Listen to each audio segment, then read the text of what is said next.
झूठा मजाक कभी नहीं सुना। अनीशा, ये मजाक नहीं, सच्चाई। और तुम इसे जितना जल्दी स्वीकार कर लो वही तुम्हारे लिए अच्छा होगा। नहीं, मैं तुम दोनों को ऐसा कदम नहीं उठाने दूंगी। तुम बेवजह परेशान हो रही हो अनीशा। हम जो कुछ भी कर रहे हैं उसमें हम सबका फायदा है और तुम्हारा भी। सागर, नुकसान और फायदे से पहले सही और गलत के बारे में भी सोचना चाहिए। बस अनीशा, ये नैतिक विज्ञान का लेक्चर देके हमें बोर करना बंद करो। और तुम्हारा ये लेक्चर सुन के हम लोग अपना फैसला नहीं बदलेंगे। देख लेना, तुम दोनों बहुत पछताओगे। ओ नो, ये गाड़ी तो हमारी तरफ आ रही है। अब क्या करें?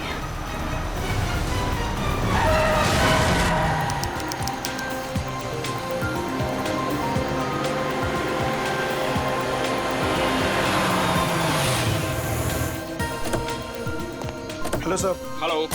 Hello ma'am. सागर, क्या तुम मीर को अकेले ऊपर तक लेके जा पाओगे? पहले भी कई बार लेके गया हूँ। शराब पीने के बाद हमेशा ड्रामे करता है। ठीक है, तो मैं सोने जा रही हूँ, मुझे बहुत जोर की नींद आ रही है। अच्छा सुनो, सुबह जल्दी उठ के शादी में जाना है।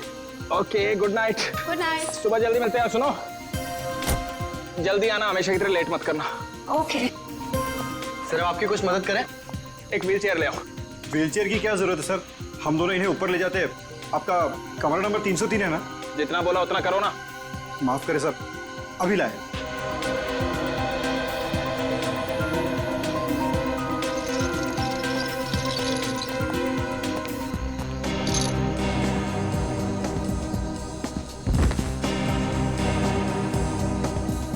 उठाओ इसे।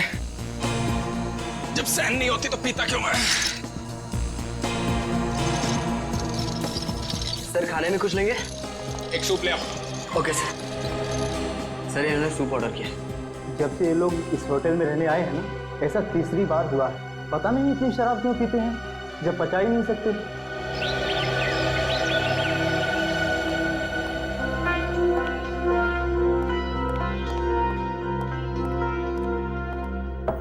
अगर साहब, मीर साहब, सर रूम सर्विस। साहब, क्या हुआ? दरवाजा नहीं खोले? नहीं, देखना दोपहर हो गई है, लगता है इन्हें रूम की सफाई नहीं करवानी है। हो सकता है शायद सो रहे होंगे। सो रहे होंगे अब तक? हाँ, मैंने सुबह फोन भी किया था नाश्ते के ऑर्डर के लिए, लेकिन उन्होंने फोन नहीं उठाया। और आज तो उनको किसी शादी में भी जाना था सुबह। शादी में भी जाना था और अब तक सो भी रहे हैं, मतलब जरूर कुछ गड़बड़ है। तुम यहीं रुको, मैं मैनेजर साहब को लेके आता हूँ। ठीक है। मैं दीपिका जी को।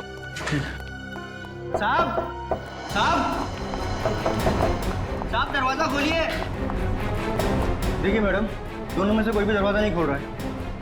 सागर, सागर, दरवाजा खोलो। मीर, दरवाजा खोलो। सागर, हमें चिंता हो रही है, दरवाजा खोलो। मैम, मिस्टर मीर का तो समझ में आ रहा है, लेकिन सागर जी, वो तो कल रात नशे में भी नहीं थे। मैं फोन करती हूँ। फोन भी नहीं उठा रहे। मैम, अगर आप इजाजत है तो मैं मास्टर की से दरवाजा खोल सकता हूँ। हाँ प्लीज।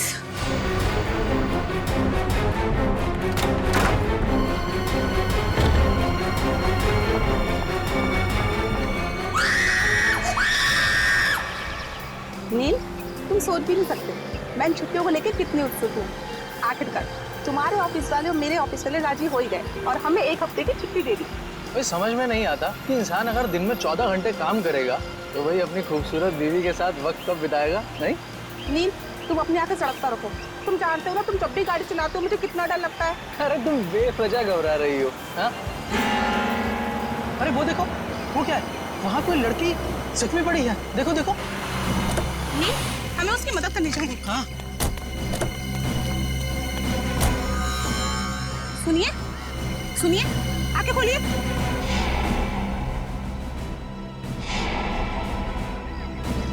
आप ठीक तो हैं? मैं पानी लेकर आता हूँ।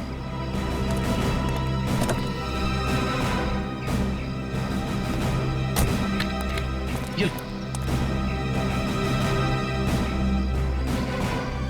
पानी पीजिए। आंखें खोलिए। सुनिए, आप ठीक तो हैं?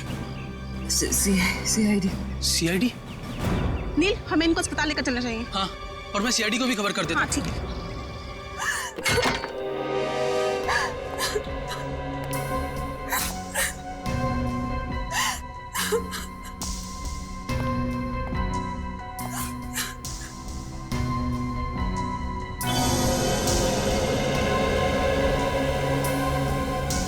एसी भी ऑन है और खिड़की भी खुली है। आप लोगों में से किसी ने यहाँ किसी चीज को हाथ तो नहीं लगाया? नहीं सर, मैंने बस नब्ज देखी और आपको फोन करके बुला लिया। मुझे तो यकीन ही नहीं हो रहा है कि सागर और मीर नहीं रहे। कल रात तक तो अच्छे भले थे दोनों।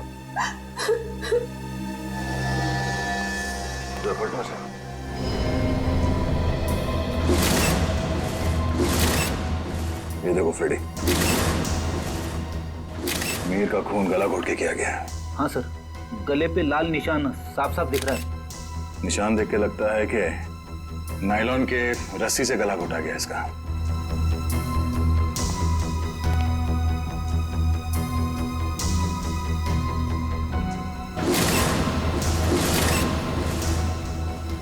कमाल है, सागर के शरीर पे कहीं भी चोट या जख्म का कोई निशान नहीं है। सर, हो सकता है कि सिर्फ मीर का खून हुआ हो और सागर अपने आप मर गया हो, दिल का दौरा पड़ने की वजह से या फिर और कोई बीमारी की वजह से। नहीं सर, सागर को ऐसी कोई बीमारी नहीं थी। आप चाहे तो मैं आपको उसकी मेडिकल रिपोर्ट दिखा सकती हूँ। मेडिकल रिपोर्ट तो हम देख ही लेंगे। वैसे आप है कौन? मैं दीपिका, सागर और मीर की चचेरी बहन। सर, हम लोग यहाँ शादी में आए थे। और ये शादी कब है? सर, आज सुबह ही थी। कल रात देर से सोने की वजह से सुबह मेरी आंख ही नहीं खुली। और रात को इन दोनों की मौत हो गई। आप लोगों में से आखिरी बार किसने देखा था इन्हें? सर, मैंने देखा था। कल मिस्टर मीर बहुत ज्यादा शराब पी लिए थे और होश में नहीं थे सर। तब मिस्टर सागर इन्हें होटल में लेकर आए थे, तब देखा था सर। क्या मीर अक्सर शराब पीता था? हाँ सर, मीर बहुत ज्यादा शराब पीता था और शराब इससे बर्दाश्त नहीं होती थी। उसके बाद किसी ने देखा इन्हें?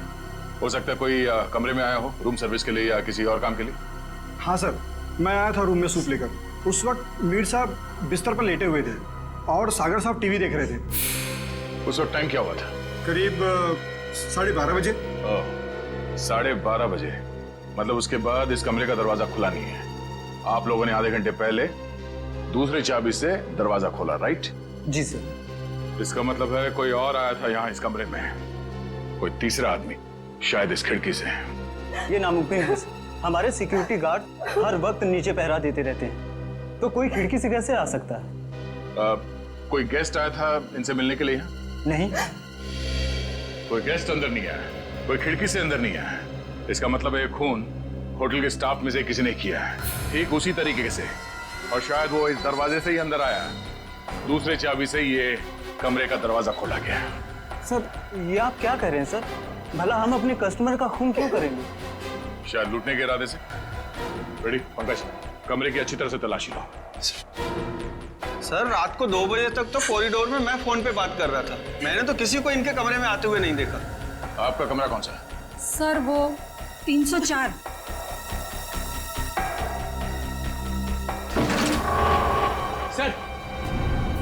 सर, इस ड्रॉर में पैसे मिले सर। पैसे? ओह, मतलब ये खून पैसों के लिए नहीं किया गया। और कमरे की हालत भी एकदम दुरुस्त है, ऐसा लगता नहीं है कि कोई हाथापाई हुई यहाँ पे। हाँ सर, अगर कोई बाहर वाला आदमी होता तो अपनी जान बचाने के लिए इन्होंने हाथापाई तो की होती। इसका मतलब ये है कि जो कोई भी था वो जान पहचान वाला ही था। क्यों दीपिका जी? हैं? सर, आप मुझ पे शक कर रहे हैं? नहीं नहीं, मैं तो सिर्फ कह रहा हूँ कि इस कमरे के अंदर क्या हुआ किसी को नहीं मालूम, एक पहेली है। सर, मोबाइल फोन मिला है। सर, ये तो सागर का फोन है। सागर का फोन? और मीर का फोन मिला? नहीं। मीर का फोन? सर, पता नहीं कहाँ है। कोई बात नहीं, हम पता लगा लेंगे। बड़ी पंकज, आसपास दूसरे कमरों की भी तलाशी लो और यहाँ पे जितने उंगलियों के निशान मिलते हैं सब उठा लो। हेलो? हाँ? क्या? कहाँ पे? एक्सक्यूज मी, ये वार्ड नंबर 3 का है? उस तरफ। इस तरफ? आप लोग सीआईडी से हैं? जी हाँ, नील आप ही हैं? जी। आप ही ने हमारे सीनियर इंस्पेक्टर मिस्टर दया को फोन किया था, एक मरीज को हमारी जरूरत है। हाँ सर, वो एक लड़की है, वो मुझे और मेरी पत्नी को मरुआ रोड पे एक खाई के पास घायल अवस्था में मिली थी। घायल अवस्था में? जी हाँ सर, ऐसा लगता है जैसे किसी ने उन्हें जानबूझकर खाई में फेंक दिया था। तो देख सकते हैं कहाँ है वो? हाँ, आइए सर। प्लीज। रेखा, ये लोग सीआईडी से हैं। अच्छा, ये बताइए कि इनके पास से आप लोगों को कुछ मिला क्या? जी सर। सर इनके पास से हमें ये लाइसेंस मिला है। और सर ये मोबाइल भी मिला है। अनीशा, सर हमने सोचा कि इनके घर वालों को फोन करके खबर कर दें, तो हमने इन्हीं के फोन से कुछ लोगों को फोन किया, लेकिन किसी ने भी फोन नहीं उठाया। किसी ने भी फोन नहीं उठाया? हाँ सर। दीपिका, सागर, मीर। अरे सर, ये तो वही लोग हैं। इन सबको फोन किया था तुमने? जी हाँ सर, इनके फोन लिस्ट में इनकी सबसे ज्यादा बात इन्हीं लोगों से हुई थी, इसलिए। ठीक है, इनकी जान बचाने का बहुत बहुत शुक्रिया। आप लोगों की जरूरत पड़ेगी तो हम आपको इन्फॉर्म करेंगे। फिलहाल आप लोग जा सकते हैं। Thank you. डॉक्टर साहब, अब इनकी तबीयत कैसी है? सर इन्हें मामूली चोटें लगी है, पर सदमे की वजह से ये बेहोश हो गई थी। अब ये ठीक है। इनसे बात तो कर सकते हैं ना? जी सर। अनीशा जी आंखें खोलिए।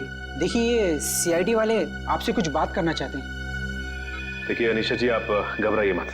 आप ये बताइए कि आपके साथ क्या हुआ था, और ये दीपिका, मीर और सागर आपके लगते क्या हैं? वो मेरे चचेरे भाई बहन हैं, पर उन्होंने उसके साथ क्या किया? किसके साथ? मीर के साथ। देखिए अनीशा जी, मीर की मौत हो चुकी है और साथ ही साथ सागर की भी। क्या? हे भगवान, मुझे पहले ही लग रहा था जैसे कुछ गलत होने वाला है। अनीशा जी, आप क्या कहना चाहती हैं? प्लीज साफ साफ कहिए। हमारे एक रिश्तेदार की शादी होने वाली थी। कल रात हम चारों उसी के संगीत के फंक्शन से वापस लौट रहे थे, तभी मरुआ रोड पे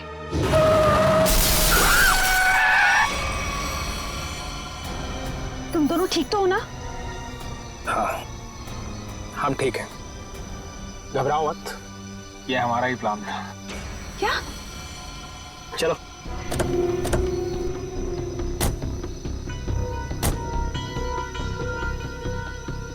मीर का मोबाइल फोन रास्ते में कहीं फेंक देना, और ध्यान रहे जब तक हमें हमारा पैसा ना मिल जाए मीर बेहोश ही रहना चाहिए। ये लो नया सिम कार्ड। मीर के परिवार वालों से फिरौती की मांग इसी नंबर से करनी है। और हाँ, हमें फोन मत करना, वक्त आने पर हम लोग खुद कांटेक्ट करेंगे। नहीं, मैं तुम दोनों को ऐसा कुछ नहीं करने दूंगी। मीर हमारा चचेरा भाई है। अनीशा, तुम हमारे प्लान में दखल अंदाजी मत करो, वरना क्या? मीर को हम बाद में खुद देख लेंगे, पहले तुम इसको ठिकाने लगाओ। चलो। ये क्या कर रही हो तुम मेरे साथ? दीपिका, तुम मेरे साथ ऐसा कैसे कर सकती हो? दीपिका और सागर पैसों के लिए कुछ भी कर सकते हैं। छोड़ो मुझे। ओह, तो मतलब दीपिका और सागर अपने चचेरे भाई मीर को अगवा करना चाहते थे?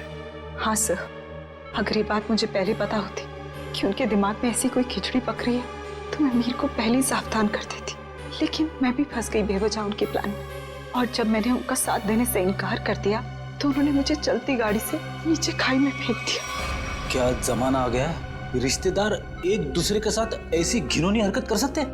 वो तो अच्छा हुआ, वहाँ एक पेड़ की वजह से मैं खाई में नीचे गिरते गिरते बच गई, वरना मैं भी मीर के साथ मारी जाती। मगर सागर की मौत कैसे हुई? इसी का पता हम भी लगा रहे हैं। सर, लगता है दीपिका इस पूरे जुर्म में मिली हुई है। उसी ने होटल के कमरे में जाके दोनों को मार दिया। वही तो, तभी तो उसने हमें अनीशा जी के बारे में भी नहीं बताया। लेकिन वो मीर को मारेंगे क्यों? वो तो सिर्फ उससे पैसे चाहते थे। तभी तो वहां पे उन्होंने कुछ गुंडों को भी बुलाया था, जिससे कि मीर को पता ना चल पाए कि उसे अगवा किया किसने। हो सकता है सागर और दीपिका के बीच में पैसे के बंटवारे को लेके लड़ाई झगड़ा हो, और इसीलिए वो लोग अपने प्लान में कामयाब नहीं हो सके। हेलो पंकज, हमें शक है कि मीर और सागर के खून में दीपिका का हाथ है। एक काम करो, उसे जल्द से जल्द अरेस्ट कर लो। क्या? दीपिका भाग गई? ठीक है। दीपिका होटल से भाग गई? हाँ फ्रेडी, दीपिका भाग गई। अनीशा जी, इस केस को सॉल्व करने में हमें आपकी मदद चाहिए। जरूर सर, मैं आपकी मदद करने के लिए तैयार हूँ। क्या बात है डॉक्टर साहब, बड़ी मेहनत हो रही है। आपकी डॉक्टर तारिका, वो तो चली गई छुट्टी लेकर के, और दो लाशों का बोझ मेरे कंधों पर। अरे सर, तारिका जी को थोड़ी ना मालूम था कि ऐसा केस आने वाला है, और वैसे भी उन्होंने पहले से आपसे छुट्टी ली थी और सारी टिकट वगैरह पहले से ही बुक हो चुकी थी। हाँ सर, अभिजीत ने खुद लाइन में लगकर टिकट की बुकिंग करवाई थी तारिका जी के लिए। हाँ। है ना? अरे यार, ये राज की बातें तो सबके सामने हाँ साळुंखे, अब तक तो तूने मेरे होनर ऑफिसर्स को बता ही दिया होगा कि मौत हुई कैसे। बस आपके ये होनहार ऑफिसर, इन्हें किसी और चीज से फुर्सत मिले तो लाश की बात करें ना। देखिए सर, हम लोग यहाँ सिर्फ लाश की बातें ही करने आए हैं। Oh, really? जी बताइए बताइए। बस इस मीर की मौत हुई है गला दबाने की वजह से। किसी ने बहुत ही होशियारी के साथ इसकी जुगुलर वेन को दबा दिया और तोड़ दिया, और ये काम किसी एक्सपर्ट का है। वो अच्छी तरह से जानता है कि गले के कौन से हिस्से को दबाने से जल्दी से मौत हो जाएगी। मीर ने शराब भी पी रखी थी ना? शराब भी पी रखी थी, और मीर के खून में मुझे एक ड्रग मिली, डोडीन नाम की ड्रग, जो इंसान को बहुत गहरी नींद में सुला देती है। जब इस मीर का खून हो रहा होगा ना, इसे पता भी नहीं चला होगा। ये मीर होटल जाने से पहले संगीत के फंक्शन में गया था, शायद वहीं किसी ने इसे ये ड्रग दी होगी। नहीं, मीर की मौत हुई कब? मीर की मौत हुई है लगभग 16 घंटे पहले। 16 घंटे पहले? मतलब जब सागर मीर को व्हील चेयर के ऊपर बिठाकर होटल के अंदर ले जा रहा था, तब तक ये मीर मर चुका था? बिल्कुल दया। इनफैक्ट सागर मीर को नहीं, मीर की लाश को कमरे में ले जा रहा था। तो फिर सागर की मौत कब हुई? सागर की मौत हुई है मीर की मौत के ठीक 12 घंटे के बाद, और सागर की बॉडी पर कहीं किसी किस्म की चोट के निशान नहीं है। तो फिर इसकी मौत हुई कैसे साळुंखे? इसकी मौत हुई है सफोकेशन की वजह से। किसी वजह से इसका दम घुट गया, ऑक्सीजन ने इसके फेफड़ों में जाना बंद कर दिया, और इसी वजह से सागर की मौत हो गई। पर सर, सागर का दम घुटा कैसे? ये पता लगाना भी बाकी है, लेकिन हाँ, फिलहाल मैं आप लोगों को एक बहुत अहम सुराग दे सकता हूँ। क्या क्या सुराग? एक मिनट।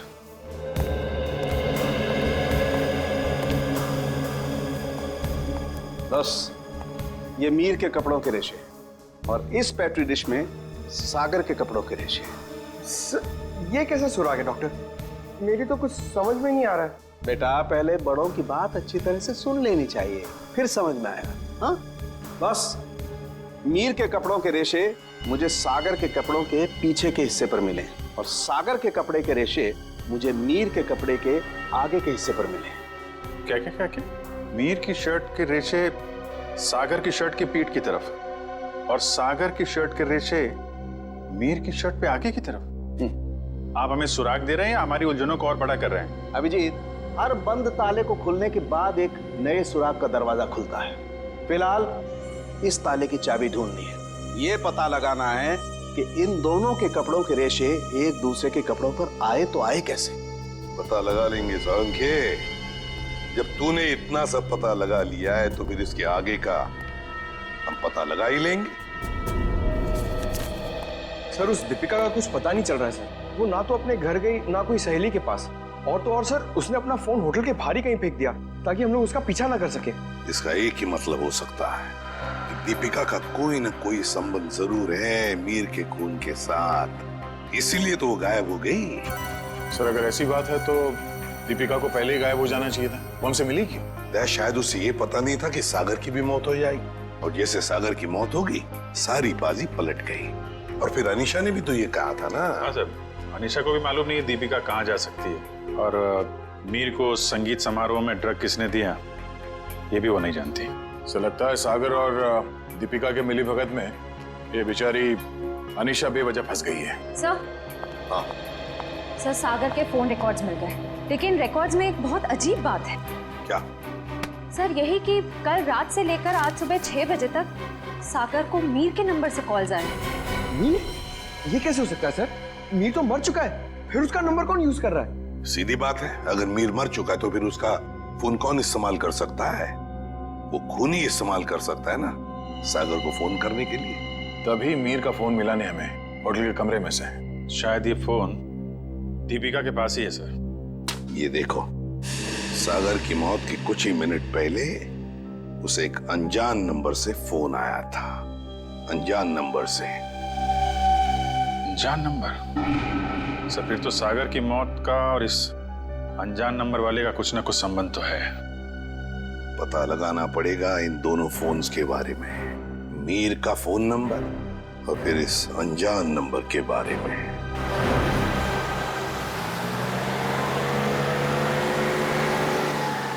बस आप यहीं गाड़ी रोक दीजिए।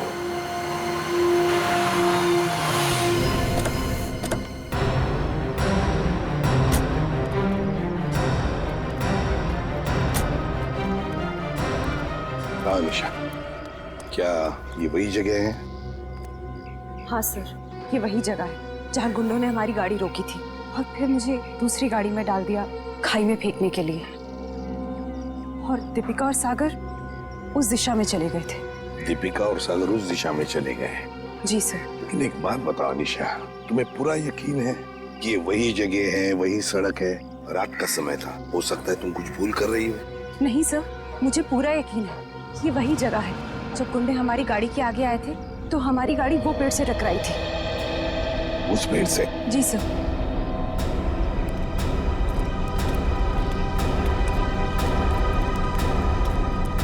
सर, यहाँ पे गाड़ी के टायर के निशान भी हैं। हाँ,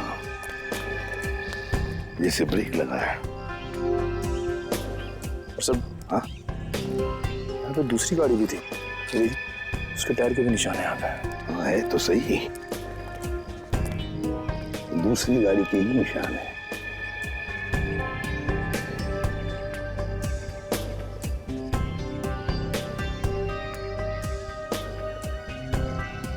ये देखो,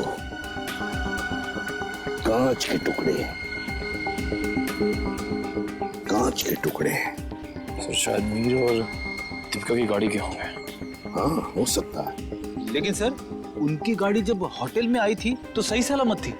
वही तो फ्रेडी, वही तो। जब उनकी गाड़ी होटल में आई थी तो बिल्कुल सही सलामत थी। जरूर गाड़ी की मरम्मत की गई होगी, क्योंकि जब हमने गाड़ी होटल पर देखी तो बिल्कुल वैसे के वैसे थी जैसे कुछ भी नहीं हुआ था उस गाड़ी को। ये कुछ और ही चक्कर है।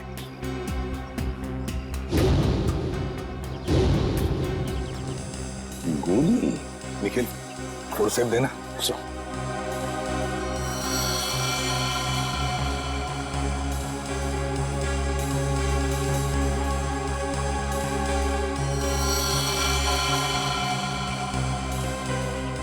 गोली चली है यहाँ पर। अनीशा, जब गुंडों के साथ मुठभेड़ हुई तब क्या किसी ने गोली चलाई थी या गोली चली थी? नहीं सर, मेरे सामने तो नहीं चलाई, पर हो सकता है मेरे जाने के बाद चली हो। तुम्हारे जाने के बाद? अनीशा के जाने के बाद गोली चली थी?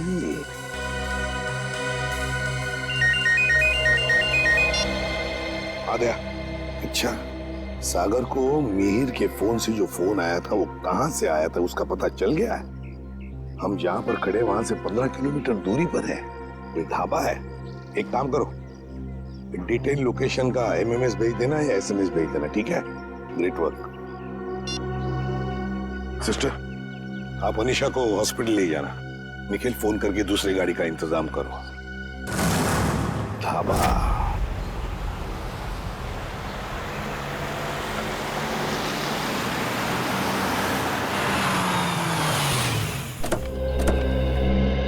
ये है वो प्रकाश ढाबा, यहां से किया गया था सागर को फोन। आइए आइए साहब, क्या खिलाऊं आपको? दाल मखनी, कढ़ाई पनीर या फिर सरसों का साग? बस कर यार, और नाम मत लेना वरना मेरे चूहों में पेट दौड़ने लगेंगे। सॉरी सर, मेरे पेट में चूहे दौड़ने लगेंगे। तो अच्छी बात है ना साहब, हमारा धंधा और बढ़ेगा। देखो, हम यहाँ खाना खाने के लिए नहीं, तहकीकात करने के लिए आए हैं। हम लोग सीआईडी से हैं। सीआईडी? तू चुप रहे छोटू। साहब, हुआ क्या है? हमने तो कुछ नहीं किया। हाँ, वो तो पता लगा ही लेंगे। खैर, पहले ये बताओ, 14 तारीख की रात को क्या तुम्हारे यहाँ एक कस्टमर आया था जो रात भर तुम्हारे इस ढाबे पर ही था? रात भर? रात भर 10 बजे से लेकर 6 बजे तक। क्या वो रात भर फोन पे ही बात कर रहा था? साहब, ढाबे पे तो नहीं था, पर हाँ, सड़क के उस पार एक गाड़ी खड़ी थी जिसके अंदर एक आदमी बैठा था और वो किसी से फोन पे बात कर रहा था। तो क्या तुमने उसे अच्छी तरह से देखा? नहीं साहब, अंधेरा था, इसके लिए चेहरा नहीं देख पाया। अच्छा, क्या वो अकेली गाड़ी में था या उसके साथ कोई और भी था? उसके साथ ड्राइवर था साहब, वो 2-3 दफा चाय लेने आया, खुद के लिए और वो दूसरे आदमी के लिए भी। और हाँ साहब, उसने कैंची भी तो मांगी थी। हाँ। कैंची मांगी थी? वो किस लिए? क्या मालूम साहब, बड़ा ही अजीब था वो ड्राइवर। गाड़ी से उतरा, मिट्टी और पत्थर जमा करके फिर से गाड़ी में बैठ गया। क्या जमाना आ गया है सर, आजकल लोग सड़क पर से पत्थर और मिट्टी भी चुराने लगे। किसी और काम के लिए फ्रेडी, पत्थर और मिट्टी किसी और काम के लिए। क्या वो ड्राइवर भी फोन पे बात कर रहा था? नहीं साहब, जो पीछे बैठा था वही आदमी बात कर रहा था। ड्राइवर को तो तुमने अच्छी तरह से देखा है ना? हाँ। तो हमारे लिए उसका एक स्केच बनवाओ, ठीक है? हाँ।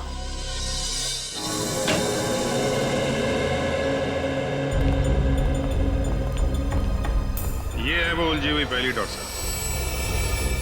मीर की लाश यहाँ पड़ी थी, सागर की वहाँ। मीर की मौत 7:30 बजे हुई थी और सागर की उसके 12 घंटे के बाद, है ना? और मीर की मौत की वजह है नायलॉन की रस्सी से गला दबाना, सागर की मौत की वजह है दम घुटना। पर अभिजीत, कमरे में कोई तीसरा आदमी था नहीं, क्योंकि कमरे का दरवाजा अंदर से बंद था। सर, इस केस में सबसे अजीब बात तो यह है कि सागर ने मीर की लाश के साथ 12 घंटे क्यों गुजारे? और सर, मीर का खून सागर ने किया होता तो वो लाश को वापस होटल में लाने का खतरा क्यों उठाता?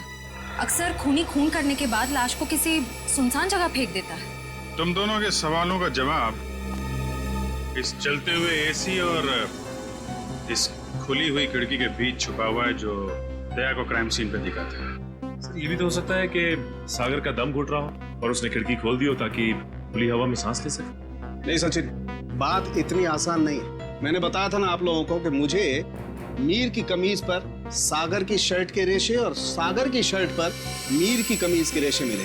दोनों की कमीजों पर एक दूसरे के कपड़े के रेशे हैं। Yes sir. सर, ये दोनों की कमीज पे एक दूसरे का धागा मिलना, चलते हुए एसी के बाद भी खिड़की का खुला हुआ होना, ये एक ही बात की तरफ इशारा कर रहा है। और वो क्या है? कि सागर ने मीर की लाश को दोबारा यहाँ लाने का खतरा इसलिए उठाया ताकि वो मीर की मौत को हादसा या फिर खुदकुशी का रूप दे सके। यानी सर, सागर ने पहले लाश को उठाया और फिर खिड़की से बाहर फेंकने की कोशिश की। एग्जैक्टली।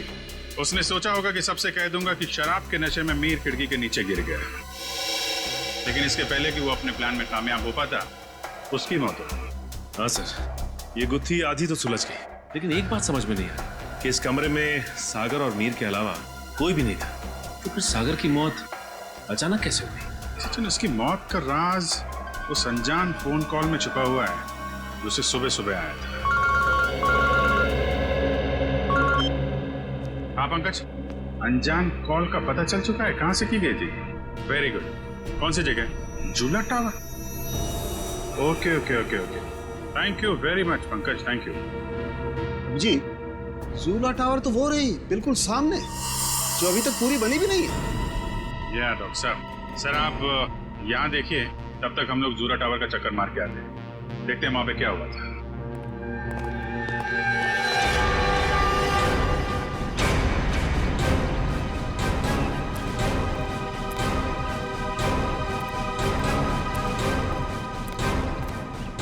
साहब, कौन है आप लोग? कहाँ जा रहे हैं? रेडी से हम लोग, हमारी ससुराल वाले। सीआईडी? कुछ हुआ है क्या साहब? क्या बात है साहब? साहब कुछ तो बताइए। चुपचाप आओ, पीछे पीछे हमारे, समझे?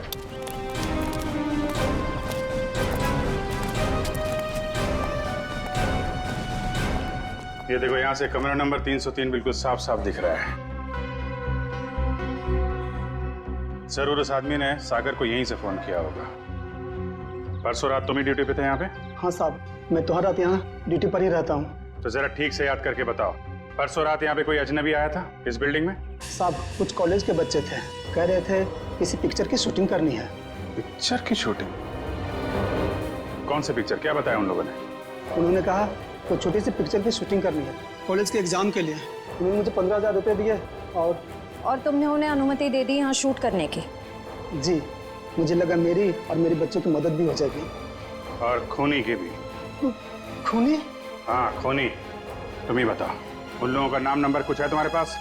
नहीं साहब। अच्छा ये बताओ कि वो बच्चे आए कैसे? साहब, वो लोग नीले रंग की गाड़ी में आए थे। नीली गाड़ी? गाड़ी का नंबर क्या? गाड़ी का नंबर याद नहीं, बहुत अंधेरा था। अच्छी चौकीदारी कर रहे हो। उनका नाम पता तक नहीं लिया तुमने, सिर्फ गाड़ी का रंग याद है बस। गलती हो गई साहब। पर हाँ साहब, एक बात है जो शायद आपको कुछ काम आ जाए। क्या बात? साहब, वो लोग उस कैमरे की बात कर रहे थे जो आपने साथ लेकर के आए थे। कह रहे थे महंगा है, संभाल के रखना, भाड़ा देना है। भाड़े का कैमरा? सर श्रेया और पंकज लगे हुए हैं कि स्टूडेंट्स ने फिल्म का कैमरा कहां से किराए पे लिया था। गुड। और दया, ड्राइवर का स्केच बन गया? हाँ सर, वो स्केच हमने सभी एम्प्लॉयमेंट एजेंसी में भेज दी है। बहुत जल्द उसकी पहचान हमारे सामने होगी। तू यहाँ? हाँ यार, लैब में बैठा बैठा बोर हो रहा था।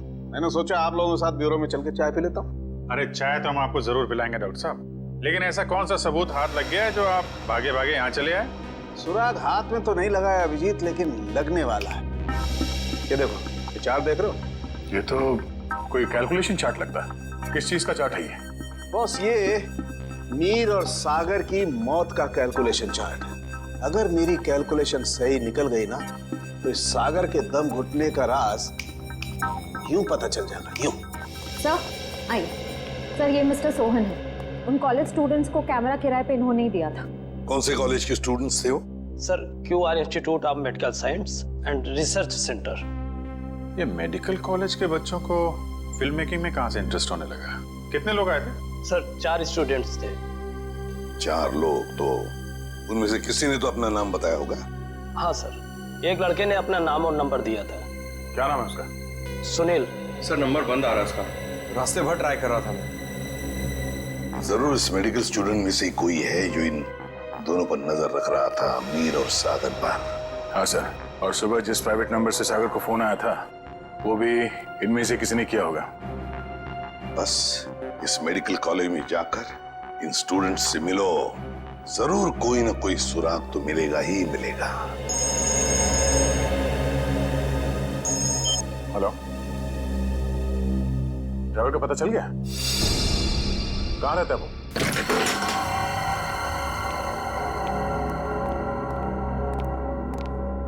ये ड्राइवर चंदन, लगता है 9 तो 11 हो गया। तो ढूंढो।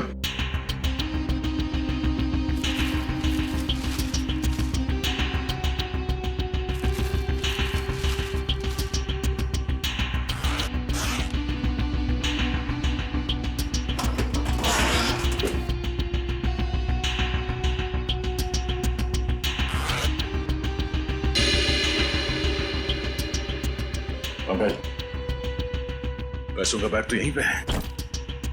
पैसों का बैग, इसका मतलब वो शहर छोड़ के भागा नहीं है। पैसे लेने जरूर वापस आएगा। अरे भाई साहब, जी साहब, इधर आना। जी साहब। अरे ये चंदन कहाँ गया, कुछ पता है क्या? गाड़ी तो यही है, यही कहीं होगा। ठीक है, आप जाइए। कहीं ये वही गाड़ी तो नहीं जिसे ढाबे वाले ने देखा था? चलो देखते हैं।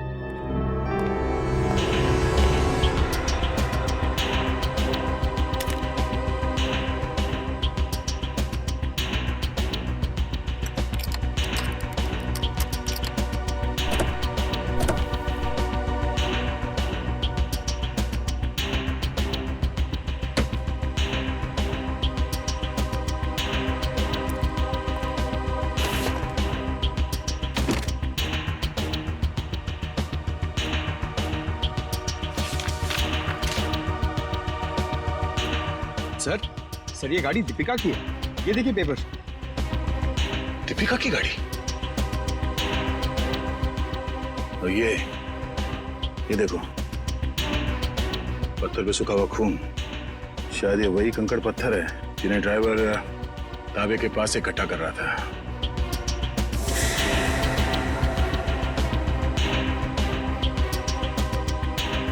और ये कैंची भी किस चीज के लिए इस्तेमाल किया होगा उसने? सर, मुझे तो कुछ समझ में ही नहीं आ रहा है। गाड़ी का ड्राइवर भी गायब है, ये पत्थर, कैंची, इन सब चीजों का क्या संबंध है सर?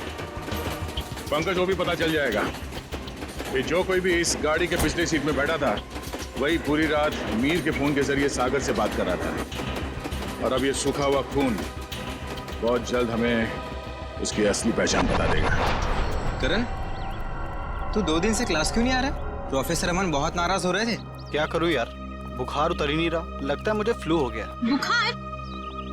इसका माथा तो बिल्कुल ठंडा है। सर, तुम चारों ने अपने आप को बहुत बड़ी मुसीबत में डाल लिया है। कैसी मुसीबत सर? का जवाब मैं नहीं, सीआईडी देगी। सीआईडी?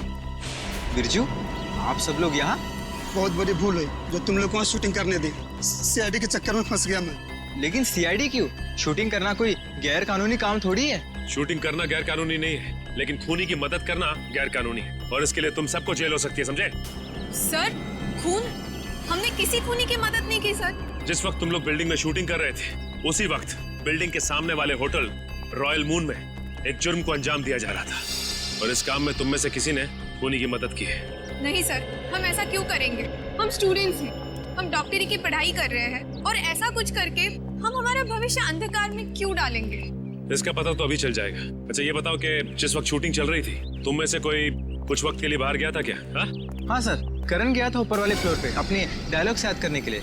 यार अंकित, मुझे क्यों फंसा रहा है? यार मैं तुझे फंसा नहीं रहा हूँ, सिर्फ सच बता रहा हूँ। तो अपना हैंडी कैम भी लेकर गया था अपना परफॉर्मेंस रिकॉर्ड करने के लिए। हाँ सर, हैंडी कैम लेकर गया था, लेकिन जब वो वापस आया उसमें कोई वीडियो नहीं था। यार वो गलती से डिलीट हो गया था। देखो करण, झूठ मत बोलो, क्योंकि एक झूठ को छुपाने के लिए तुम 100 झूठ बोलोगे, लेकिन ये तुम सीआईडी के सामने नहीं कर सकते, समझे? इसलिए तुम्हारी भलाई इसी में है कि सब कुछ सच सच बताओ। बोलो। ये ठीक कह रहे हैं, जो कुछ भी हुआ है करण सच सच बता दो। सर, मुझे डर था कि मेरी अटेंडेंस कम होने की वजह से मैं एग्जाम में फेल हो जाऊंगा। तभी अचानक मुझे किसी ने एक दिन चिट्ठी भेजी और साथ में एक सिम कार्ड भी। उस चिट्ठी में लिखा था कि उस होटल के कमरे में जो भी कुछ हो रहा है उसकी लाइव फीड रिकॉर्ड करके मैं उसे दूं और साथ में उसे फोन भी करूं, तो वो मुझे फेल होने से बचा लेगा। तो सर मैंने वैसा ही किया। मतलब अगर तुम उस जुर्म का आंखों देखा हाल भेजते और उस आदमी को यानी कि सागर को फोन करते तो तुम परीक्षा में पास हो जाते। जी सर। तुम्हारे साथ बहुत गलत हुआ है, किसी ने तुम्हारे साथ गंदा मजाक किया है और तुम उसके बहकावे में आ गए। वो खत जिसने लिखा था वो तो बच नहीं पाएगा। वैसे इस लेटर में और क्या लिखा था? उस चिट्ठी में लिखा था कि जैसे ही सागर उस आदमी को खिड़की तक लाए तो मैं सागर को फोन करूं और 5 बार घंटी बजते ही मैं वहां से चला जाऊं। तुम ऐसा कैसे कर सकते हो करण? पास होने के लिए तुम किसी की खून करने में मदद करो? शर्मनाक है ये, शर्मनाक। यार मैं इस बात के लिए पहले से ही शर्मिंदा हूँ। तुम्हें इस बात की शर्मिंदगी होनी भी चाहिए, समझे? अच्छा फिर फोन करने के बाद क्या हुआ? सागर ने मेरा फोन उठाया नहीं, बस वो अचानक वहीं खड़ा रहा। मैंने फोन किया, 5 बार घंटी बजी, उसके बाद फोन काटकर मैं वहां से चला गया। ठीक है, देखो ये सारी बात हम लोगों के बीच में ही रहे, क्योंकि मैं नहीं चाहता कि अगर खूनी हमारे आसपास है तो उसे इस बात की भनक भी लगे।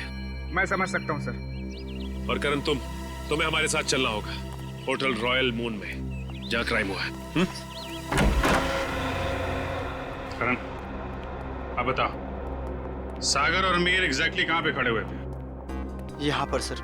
मीर सागर के कंधों पर झूल रहा था। और तुमने सुबह 6 बजे के करीब उनको फोन किया? जी सर। करण, ये समझो कि तुम सागर हो और इंस्पेक्टर सचिन मीर है। ठीक से याद करके बताओ कि सागर ने मीर को कैसे उठा रखा? आप अपनी बाजू यहाँ पर रखिए। इसे? यस सर, और अपनी मुट्ठी बंद कर लीजिए। लो, बंद किया? जी। ओह, तो इसका मतलब मीर के हाथ सागर के कंधों पे नहीं बल्कि गर्दन के पास थे। जी सर। इस तरह से? जी। और फिर तुम्हारे फोन करने के बाद क्या हुआ? मुझे कहा गया था कि फोन का रिंग 5 बार बजने के बाद तुम वहां से चले जाना। फोन तो बजा पर फोन सागर ने उठाया नहीं। उठाता कैसे भैया? उस वक्त तो मीर सागर का खून कर रहा था। मीर सागर का खून कर रहा था? सर ये कैसे मुमकिन है? मीर तो खुद एक लाश था। तो तुमसे किसने कहा श्रेया की लाश खून नहीं कर सकती? मुझे कहा गया था कि फोन का रिंग 5 बार बजने के बाद तुम वहां से चले जाना। फोन तो बजा पर फोन सागर ने उठाया नहीं। उठाता कैसे भैया? उस वक्त तो मीर सागर का खून कर रहा था। मीर सागर का खून कर रहा था? सर ये कैसे मुमकिन है? मीर तो खुद एक लाश था। तो तुमसे किसने कहा श्रेया की लाश खून नहीं कर सकती? सालुके साहब, आप भी फ्रेडी की तरह। 1 मिनट सचिन, मैं कोई आत्मा की बात नहीं कर रहा हूँ, मैं साइंस की बात कर रहा हूँ। मैं रिगर मोर्टिस की बात कर रहा हूँ। याद है अभिजीत, कुछ सालों पहले भी ऐसा ही केस हुआ था।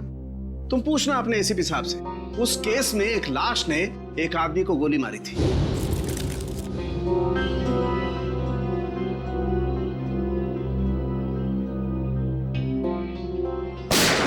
मैं भी यही सोचा था डॉक्टर साहब। अब इसे संयोग कहिए या बुरे काम का बुरा नतीजा, जिस वक्त सागर मीर की लाश को नीचे फेंकने वाला था, रिगर मोर्टिस सेट हो रहा था। उसने सागर के गर्दन को जकड़ा और दम घुटने की वजह से सागर की मौत हो गई। एग्जैक्टली हुआ कुछ ऐसा होगा, सागर कमरे में आया और किसी के फोन का इंतजार करने लगा, जो उसे बताने वाला था कि उसे एग्जैक्टली करना क्या है।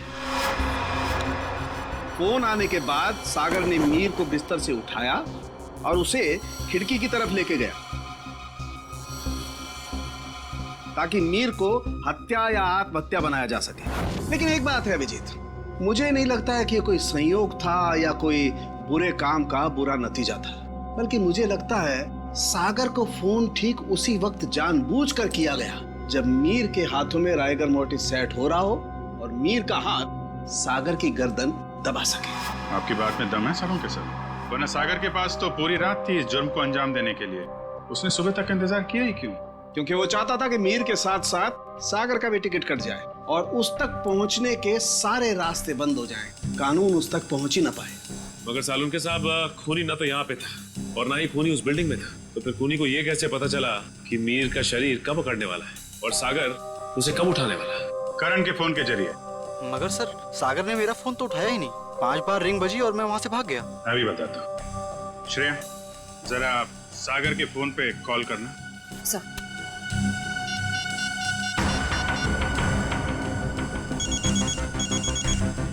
ठीक है।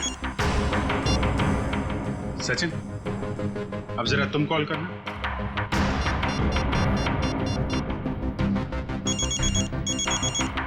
ठीक है। करण, अब तुम अपने फोन से सागर को कॉल करो।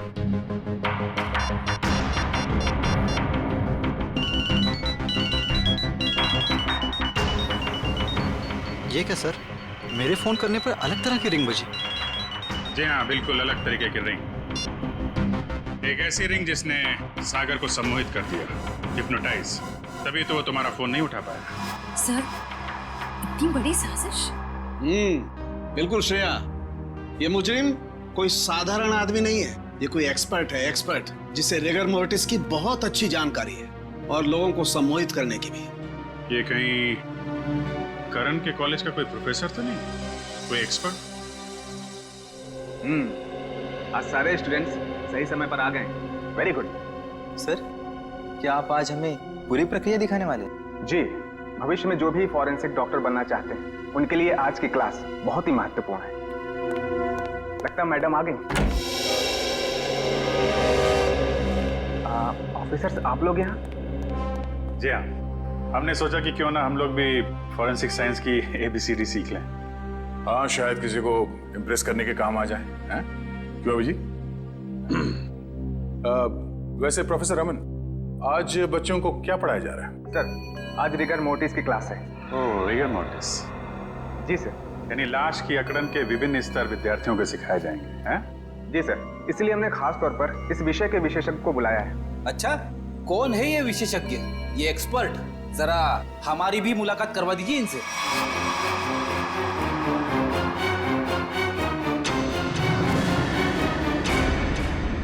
अरे फ्रेडी, विशेषज्ञ को नहीं पहचाना तुमने? हैं? प्रोफेसर अनीशा, जरा इनका खिला खिला चेहरा देखिए। ऐसी मुस्कान है इनके चेहरे पे जैसे मुजरिमों को तब होती है जब उन्हें गलतफहमी हो जाती है कि वो CID से बच गया। क्यों? ये कैसी बातें कर रहे हैं आप? वैसे खून की प्लानिंग तो वाकई बहुत सोच समझ के की थी आपने, मगर एक गलती कर दी, CID को हल्के में आंक लिया। क्या बकवास कर रहे हैं आप लोग? मैंने कोई खून नहीं किया है, मैं तो खुद घायल हूँ। उन्होंने मुझे खाई में फेंक दिया था। क्या भूल गए हैं आप लोग? हम कुछ नहीं भूले, शायद आपकी याददाश्त कमजोर है। क्या मतलब? मतलब यह कि आपको खाई में फेंका नहीं गया था, आप खुद उतरी थी वहां पे। आपके शरीर पे ये जो जख्म है, चोट के निशान है, ये खुद आपने बनाया है। क्या सबूत है ये निशान मैंने बनाए हैं? वैसे हम जानते हैं कि फॉरेंसिक डॉक्टर होने का फायदा उठाकर आपने इस केस में ज्यादा सुराग नहीं छोड़े, पर उस कार को साफ करना भूल गई हैं। पत्थर पे जो खून मिला है और कैंची पे जो उंगलियों के निशान है, वो आपके हैं अनीशा जी। हमारे पास काफी सबूत हैं आपको अदालत में खूनी साबित करने के लिए।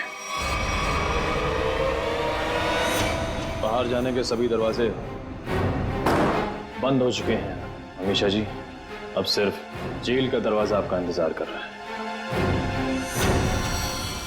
अब बताइए, क्यों किया आपने ये सब?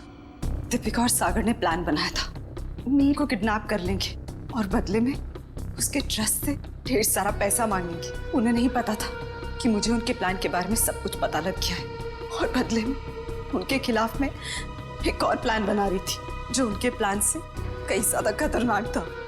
और उस ड्राइवर और दीपिका का क्या किया तुम? दोनों को मारकर जंगल में फेंक दिया नीलगंज के। शर्म आनी चाहिए तुम्हें। एक फॉरेंसिक डॉक्टर का फर्ज होता है कि वो समाज से जुर्म को मिटाने में कानून का साथ दे, खूनियों को पकड़ने में मदद करे, लेकिन तुमने अपनी शिक्षा का गलत इस्तेमाल किया है, खुद एक अपराधी बन गए। ऐसे घिनौने अपराध की सिर्फ एक ही सजा है, फांसी।